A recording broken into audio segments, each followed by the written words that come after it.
الحمدللہ رب العالمین والعاقبۃ للمتقین والصلاۃ والسلام علی سید الانبیاء والمرسلین۔ خواجہ حضرت حسن بصری رحمۃ اللہ علیہ کی حالات و مناقب۔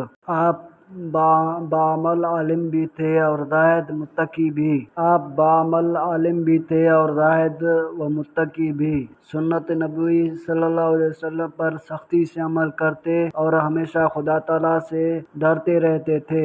آپ کے والدہ ام المومنین حضرت ام سلمہ رضی اللہ عنہا کی کنیز تھیں، اور جب بچپن میں آپ کی والدہ کسی کام میں مصروف ہوتی اور آپ رونے لگتے تو ام المومنین آپ کو گود میں اٹھا کر اپنی چھاتیاں آپ کے منہ میں دے دیتی، وہ پورے شوق میں آپ کے دستان سے دودھ بھی نکلنے لگتا۔ اندازہ فرمائیے کہ جس نے ام المومنین کا دودھ پیا ہو اس کے مرتب کا کون انکار کر سکتا ہے۔ بچپن میں آپ نے ایک دن حضور اکرم صلی اللہ علیہ وسلم کے پیالے کا پانی پی لیا، اور جب حضور صلی اللہ علیہ وسلم نے دریافت فرمایا کہ میرے پیالے کا پانی کس نے پیا ہے تو حضرت ام سلمہ رضی اللہ عنہا نے کہا کہ حسن نے۔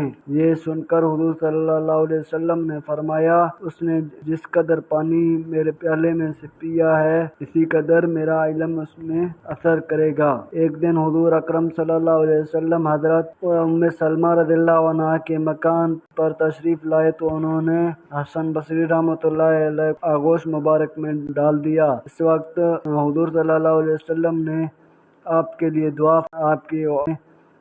لیے دعا فرمائی اور اس دعا کی برکت سے آپ کو بے پناہ مراتب حاصل ہوئے۔ ولادت کے بعد جب آپ کو حضرت عمر رضی اللہ عنہ کی خدمت میں حاضر کیا گیا تو آپ نے فرمایا کہ اس کا نام حسن رکھو کیونکہ یہ بہت ہی خوبرو ہے۔ حضرت ام سلمہ رضی اللہ عنہا نے آپ کی تربیت فرمائی اور ہمیشہ یہی دعا کیا کرتی تھی کہ اے اللہ حسن کو مخلوق کا رہنما بنا دے۔ چنانچہ آپ یافتہ روزگار بزرگوں میں سے ہوئے اور 120 صحابہ سے شرف نیاز حاصل ہوا، ان میں 70 شہدائے بدر بھی ہیں۔ آپ کو حضرت حسن بن علی رضی اللہ عنہ سے شرف بیعت حاصل تھا اور ان سے تعلیم بھی پائی، لیکن تحفہ کے مصنف لکھتے ہیں کہ آپ حضرت علی رضی اللہ عنہ سے بیعت تھے اور انہی کے خلفاء میں سے ہوئے۔ ابتدائی دور میں آپ جواہرات کی تجارت کرتے تھے جس کی وجہ سے آپ کا نام حسن یعنی موتی بیچنے والا پڑ گیا۔ ایک مرتبہ تجارت کی نیت سے روم گئے اور جب وہاں کے وزیر کے پاس بغرض ملاقات پہنچے تو کہیں جانے کی تیاری کر رہا تھا۔ اس نے پوچھا کہ کیا آپ بھی میرے ساتھ چلیں گے؟ فرمایا کہ ہاں۔ چنانچہ دونوں گھوڑوں پر سوار ہو کر جنگل میں جا پہنچے۔ ریشم کا ایک بہت ہی شاندار خیمہ نصب ہے اور اس کے وہاں آپ نے دیکھا کہ رومی چاروں طرف مسلح فوجیں طواف کر کے واپس جا رہے ہیں۔ پھر علماء اور باعثمت لوگ وہاں پہنچے اور خیمہ کے قریب کچھ کہہ کر رخصت ہوئے۔ پھر حکماء اور امیر منشی وغیرہ پہنچے اور کچھ کہہ کر چل دیے۔ پھر خوبرو کنیزیں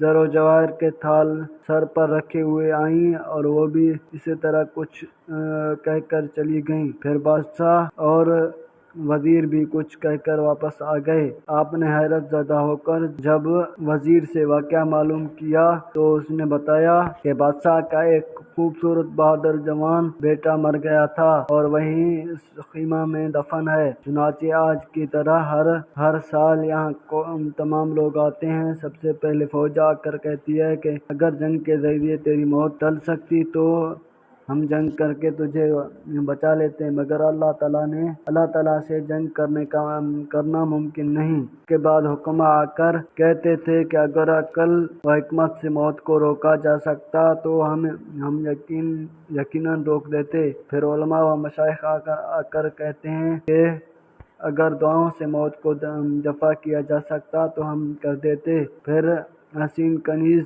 آ کر کہتی کہ اگر حسن و جمال سے موت کو ٹالا جا سکتا تو ہم ٹال دیتی۔ پھر بادشاہ وزیر کے ساتھ آ کر کہتا ہے، اے میرے بیٹے، ہم نے حکماء اور اتباع کے ذریعے بہت کوشش کی، لیکن تقدیر الہی کو کون مٹا سکتا ہے، اور اب آئندہ سال تک تجھ پر ہمارا سلام ہو۔ یہ کہہ کر واپس ہو جاتا ہے۔